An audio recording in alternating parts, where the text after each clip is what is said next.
possible. Je constate que mes intervenants, mes accompagnateurs à la soutenance sont présents. Ousmane et Fedel Zidor sont bien présents. Merci pour votre ponctualité. Je constate que l'acteur principal, c'est-à-dire Bertoni Merci, j'ai vu qu'il est là. Et donc, est-ce que l'enregistrement est lancé? C'est lancé? D'accord. Bonjour à tous. Donc, aujourd'hui, là, pour cette deuxième soutenance, nous allons écouter Bertoni Merci, qui avait à travailler sur le thème suivant, prolifération des gangs armés à Martissan entre 2015 et 2025. Et il va nous parler des faits explicatifs et les atteintes aux droits humains. D'accord? Un vaste programme.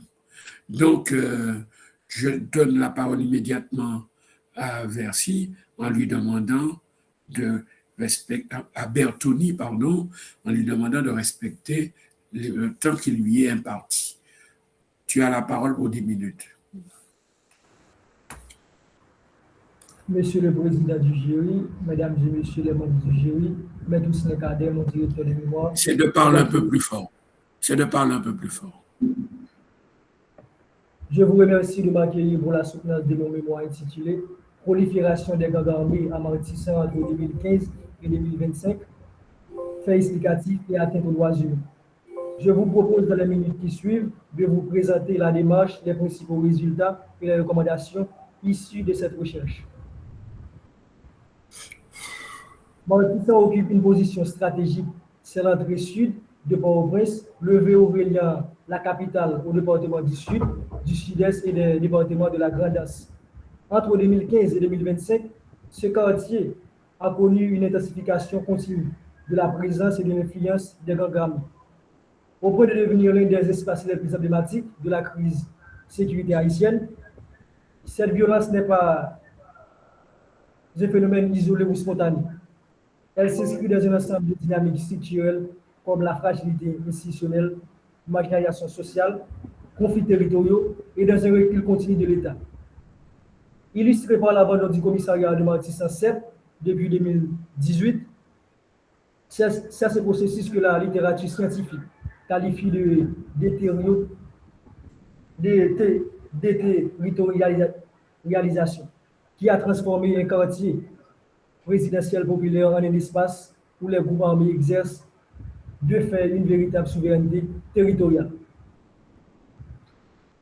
La question qui a guidé cette recherche est la suivante.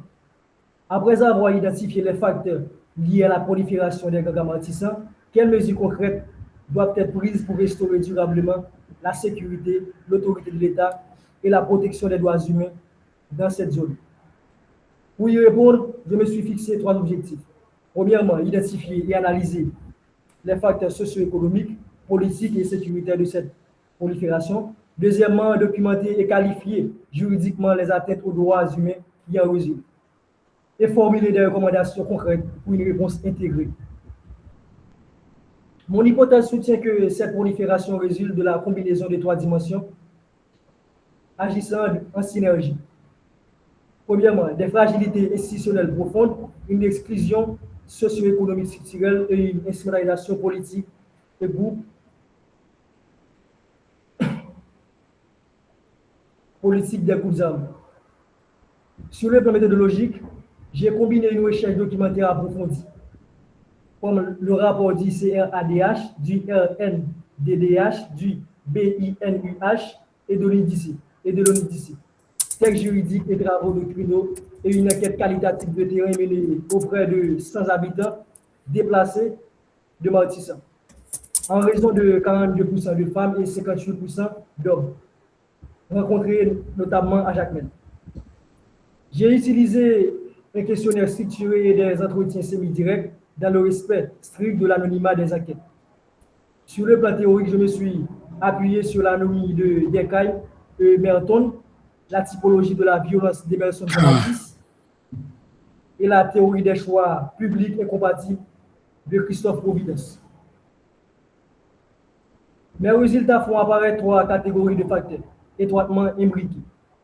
D'abord, les facteurs socio-économiques comme la pauvreté, le chômage massif des jeunes, la déscolarisation et l'urbanisation anarchique créent un terreau favorable au recrutement par les gangs, qui offrent à ces jeunes des revenus, une protection et une reconnaissance sociale qu'ils ne trouvent pas ailleurs.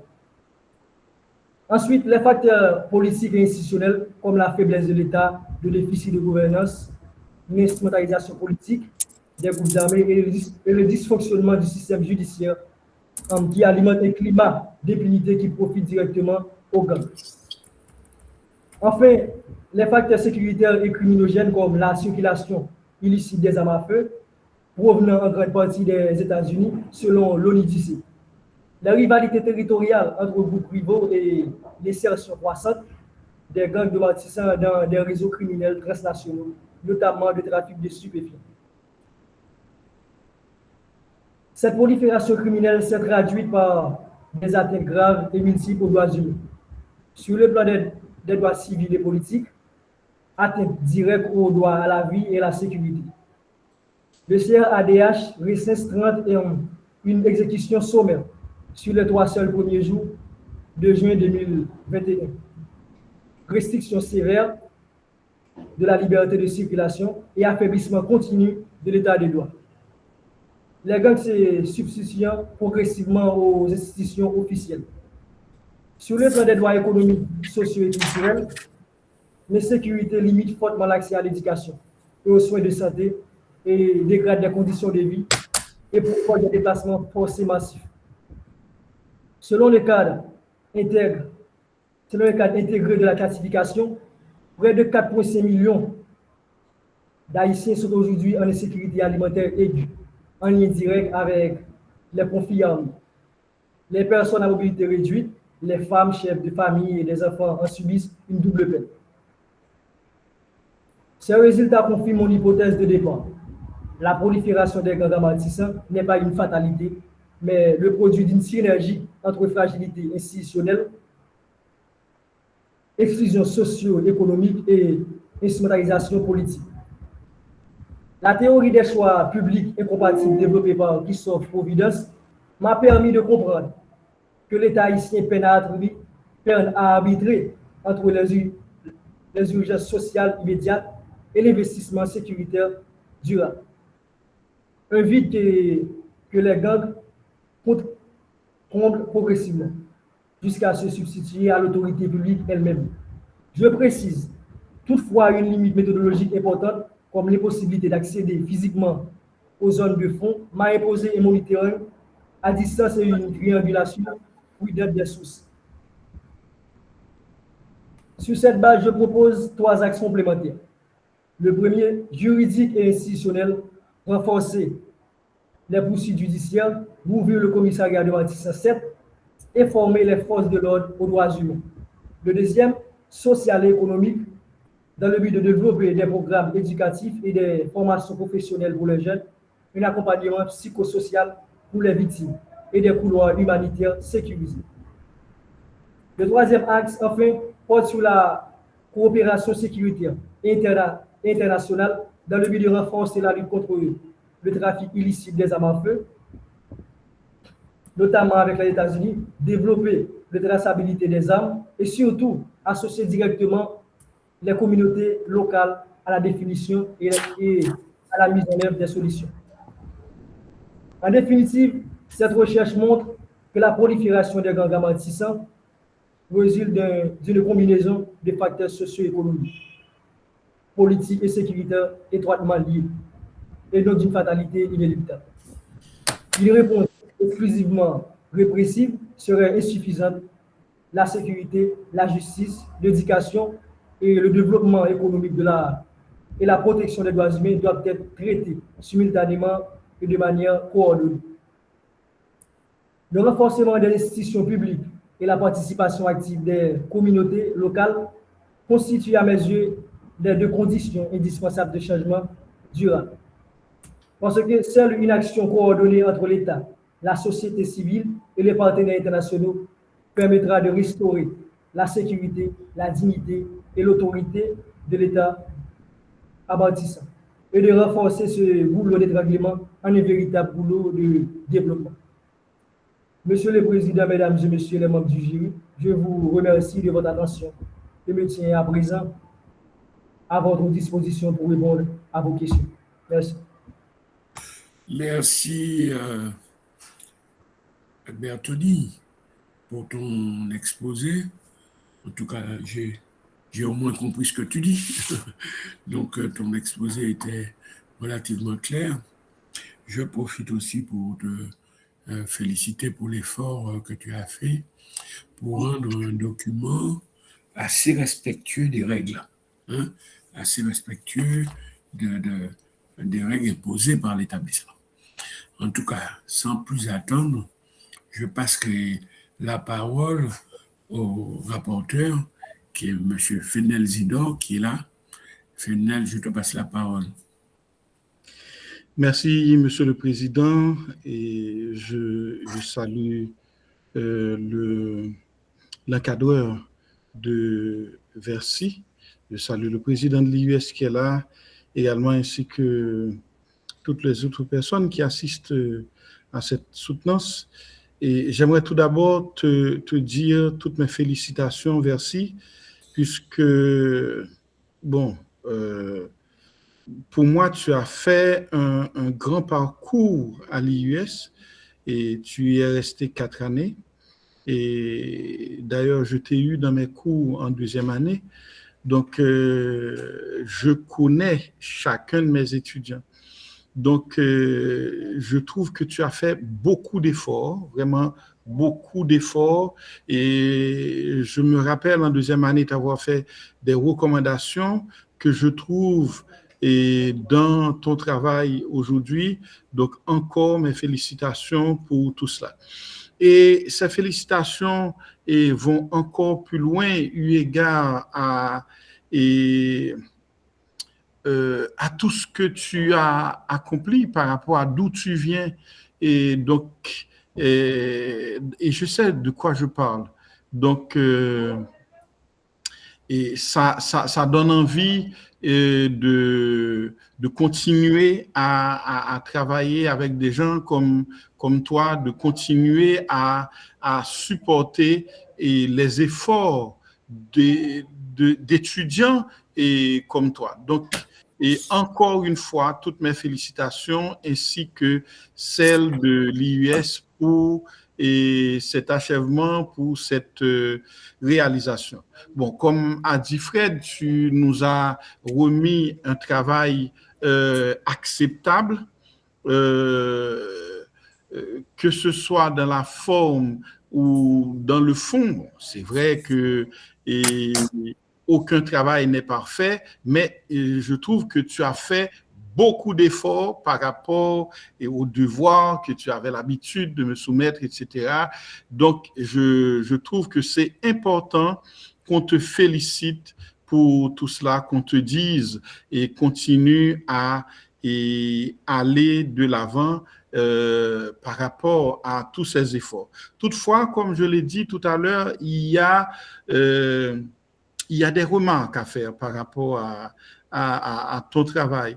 Tout d'abord, tu dois relire les textes puisqu'il y a des croquis dans ton travail que tu dois trouver et corriger. C'est très important. Par exemple, certaines fois, tu mélanges le je et le nous. Donc, c'est important, soit tu es à la première personne, soit tu es à la première personne du singulier, soit tu es à la première personne du pluriel. C'est pas normal de mélanger les deux. Ça peut arriver que tu passes du je au nous, mais c'est dans des cas bien spécifiques. Donc, tu dois regarder cela dans le cadre de ton travail. Et puis, dans l'introduction, j'ai trouvé que c'est comme si tu avais 2 objectifs, à mon avis. Bon, d'ailleurs, tu as 2 objectifs. Et ou bien tu es allé dans les objectifs 2 fois. Et dans un premier temps, tu as dit, et mon objectif principal, c'est ta.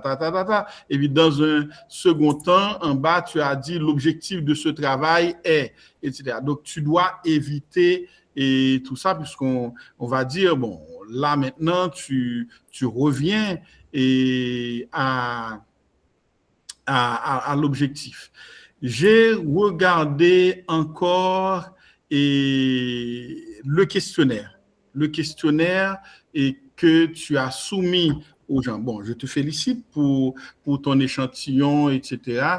J'ai regardé le questionnaire. J'ai trouvé que le questionnaire était trop directif.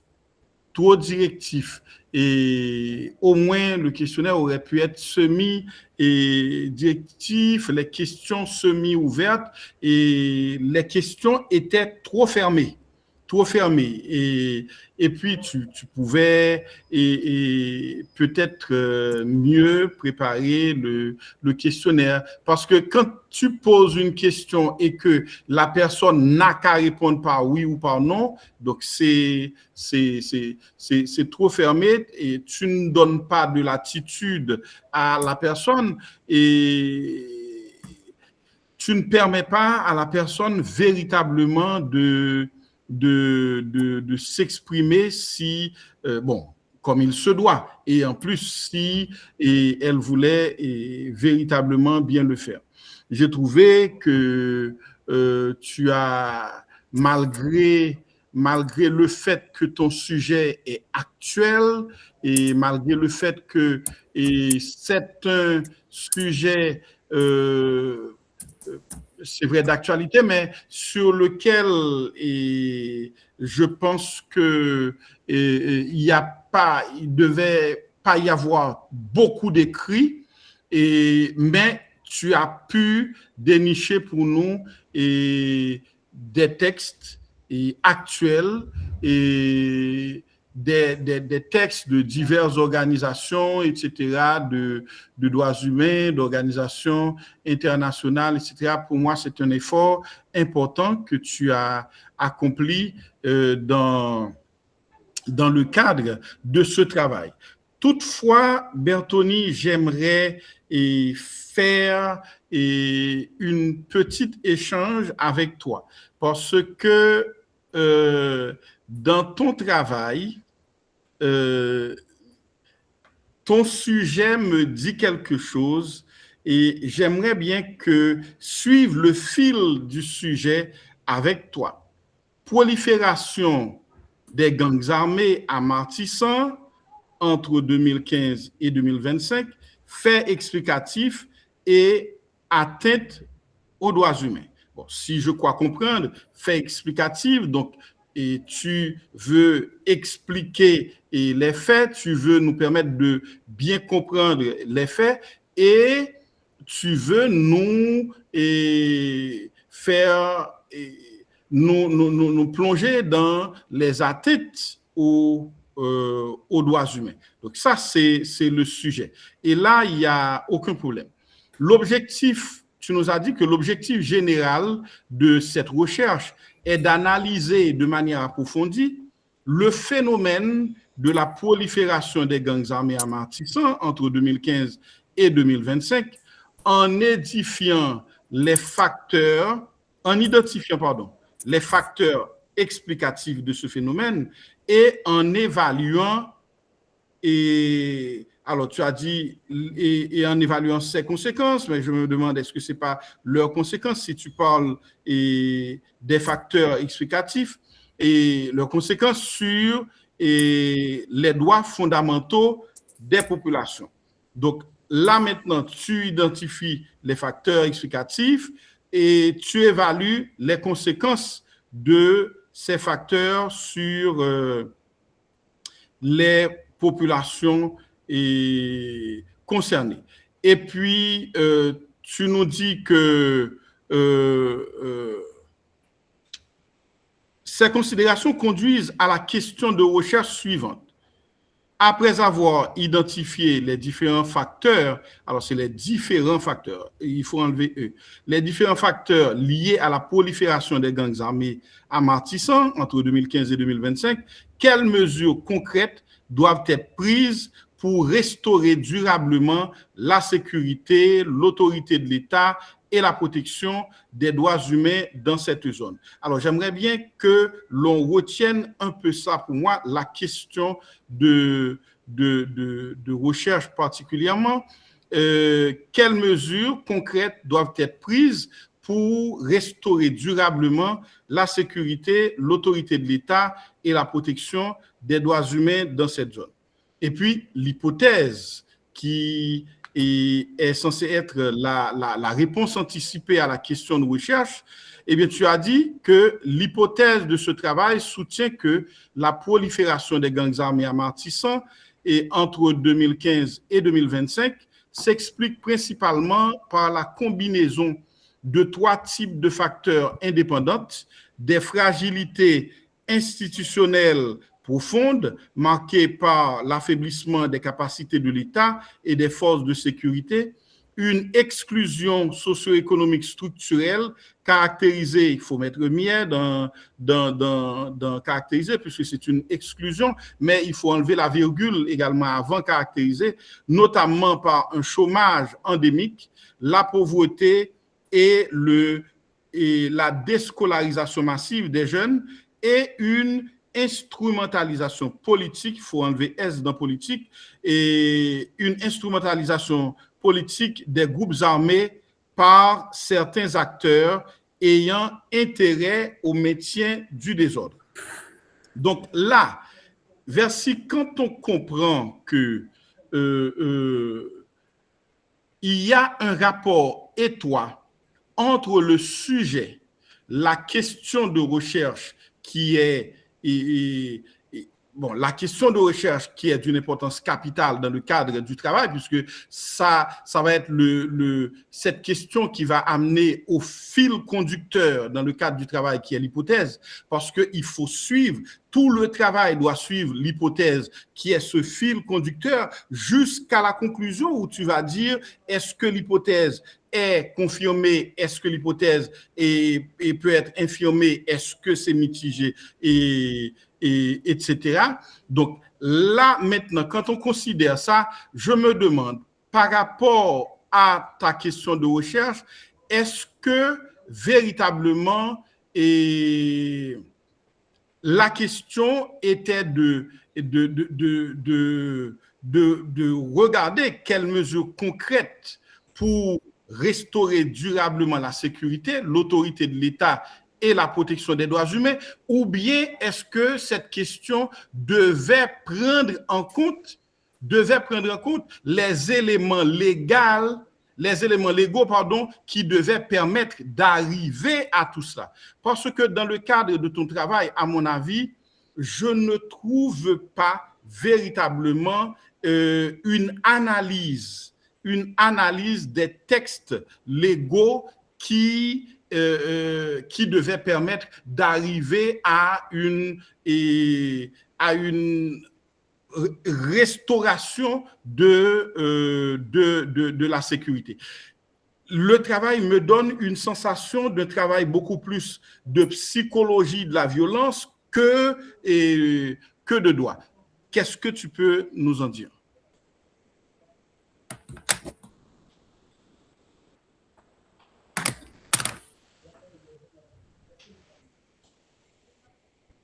Merci. Merci, est-ce que tu es là? Il me semble qu'il est... Je suis là. Je suis là. Oui. Alors, je te pose cette question. J'ai fait cette intervention. C'est par rapport à la force de ton travail. Tu nous as soumis un bon travail. Donc là, j'aimerais que tu ailles encore plus loin par rapport à tout ça.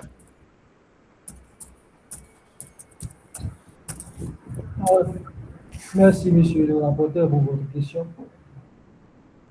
Oui, monsieur. En tant qu'étudiant, dois-je accorder une place importante aux éléments juridique dans ce mémoire. Donc, on analyse ça ici, les textes relatifs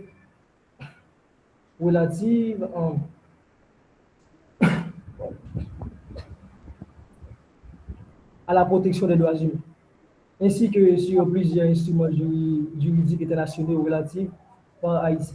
J'ai également examiné les obligations de l'État en matière de sécurité publique et de protection des droits fondamentaux afin d'évaluer les atteintes causées par la prolifération des gangs armés à Matissa.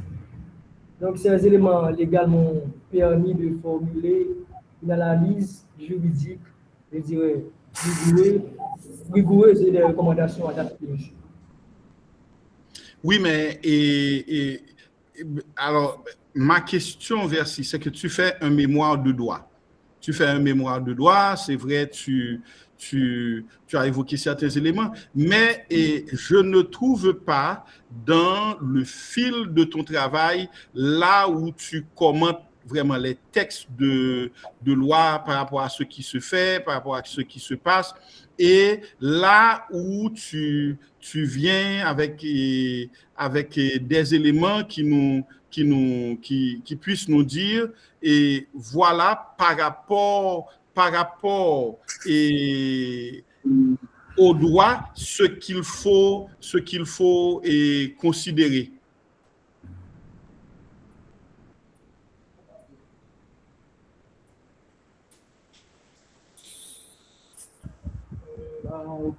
Monsieur, là, monsieur, j'ai pas mentionné les textes de loi dans mon travail de recherche. Donc, je dirais que c'est une erreur de ma part, monsieur. Je vais m'arranger afin de corriger tout ça, monsieur.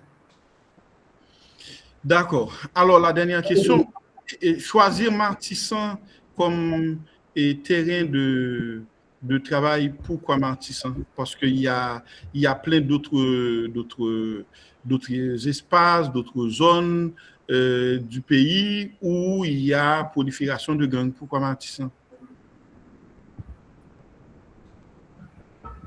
Ah ouais, monsieur, j'ai choisi Martissant comme monsieur d'études. Monsieur, c'est parce que Martissant est un lieu stratégique. Un lieu stratégique qui relie, qui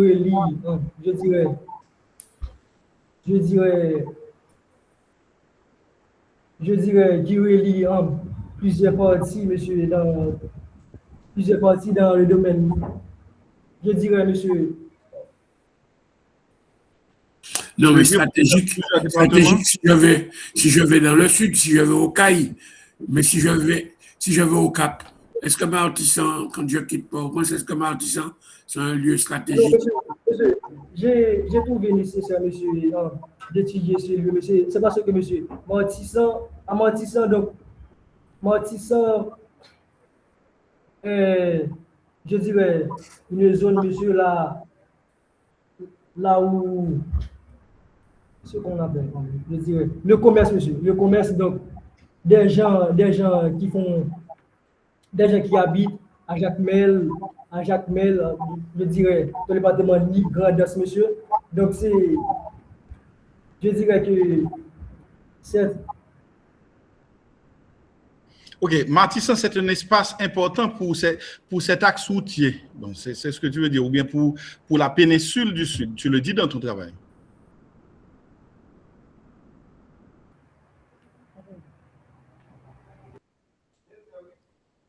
Merci. Monsieur, je suis là, monsieur. Ah oui, tu as fini? Pas encore, monsieur, je vais ajouter. Monsieur, oui, j'ai choisi Martissant parce qu'il s'agit de quartiers les plus touchés par la prolifération des gangs en Haïti entre 2015 et 2025, en raison de sa position stratégique à l'entrée sud de Port-au-Prince, sous contrôle à des répercussions sur la circulation des personnes, des marchandises et sur la sécurité nationale. Donc, je dirais que ces quartiers constituent donc un cas d'étude pertinent pour analyser les causes de l'expansion des gangs et leurs conséquences sur les droits humains. Je ne sais pas si j'ai bien répondu. D'accord, merci. Monsieur le Président, merci. Merci, monsieur le rapporteur.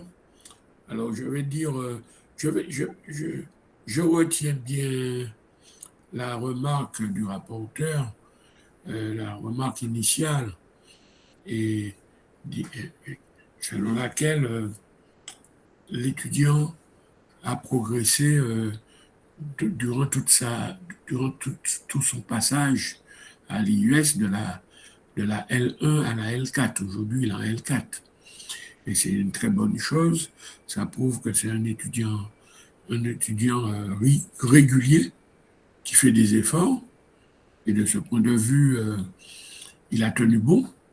Il a cru en lui, il a cru dans son établissement, il a cru en l'effort, puisque tout étudiant qui fait un effort, il est pratiquement certain de réussir. Pas seulement à l'IUS, dans toute université qui se respecte. Hein? Tout étudiant qui travaille, qui est régulier, réussit.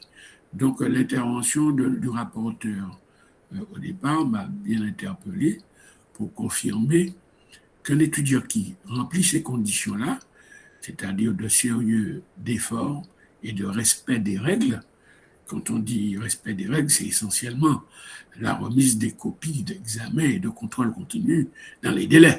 Bon, c'est ça les règles. Tout étudiant qui fait ça est par définition un étudiant qui est censé passer dans l'année supérieure. Mais ça, c'est pas spécifique à l'IUS. C'est partout. Vous irez partout, en France, en Belgique, en Suisse. Mais dès que l'étudiant travaille sérieusement, il doit passer dans l'année supérieure. Donc, on doit te féliciter pour ça. Ça veut dire que si tu as fait L1, L2, L3, L4 pour arriver à L4 chez nous, c'est que tu as travaillé. Mais de notre côté, il faut noter que tu es dans un établissement, on n'a pas maltraité l'étudiant que tu es. Parce que tu peux avoir des étudiants qui travaillent bien, et puis on ne leur répond pas, on ne s'occupe pas d'eux, on ne leur apprend pas les règles. Ça se casse la figure et on ne voit pas le progrès dans l'étudiant. Là, le rapporteur a été assez précis. Il a vu le progrès dans l'étudiant. Il a vu très clairement que tu es sorti d'un point A pour arriver à un point B, et il dit clairement à sa manière que B étant supérieur à A. Donc c'est clair. Donc on te félicite pour ça. Seulement, il te reste des progrès à faire, toujours dans l'expression orale. Je pense que tu sais que c'est une langue vivante, le français. D'accord? Et que tu travailles là, tout ton travail là, c'est en français, tu as vu? Tu as eu du mal à écrire le français, tu as du mal à parler le français. Si on travaille en créole, pourquoi pas? On peut laisser tomber le français. Mais à l'US, on a décidé, parmi les deux langues, on a décidé de choisir le français. C'est notre droit. On pourrait choisir le créole aussi, c'est notre droit. Mais nous avons fait un choix, le français. Si le français n'était pas du tout une langue de la Constitution, on serait en tort de faire ce choix. Mais comme ça fait partie des langues, nous avons choisi celle-là.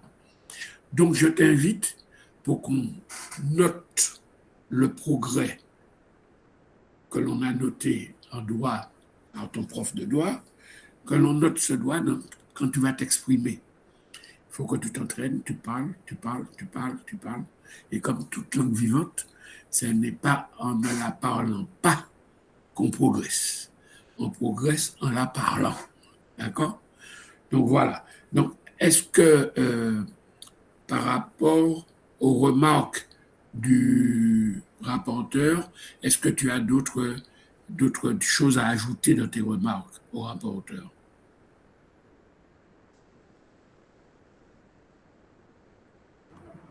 Oui, monsieur, j'ai quelque chose à ajouter. Donc, je dirais que... Non, par rapport aux questions. Par rapport aux questions. Non, monsieur, j'ai pas d'autres choses à ajouter, monsieur. D'accord. Alors, je vais passer, si tu n'as pas d'autres précisions à apporter, j'avais cru comprendre qu'il y avait quelques incomplétudes dans tes réponses. Mais enfin, je passe la parole pour le moment à ton directeur, à ton encadreur.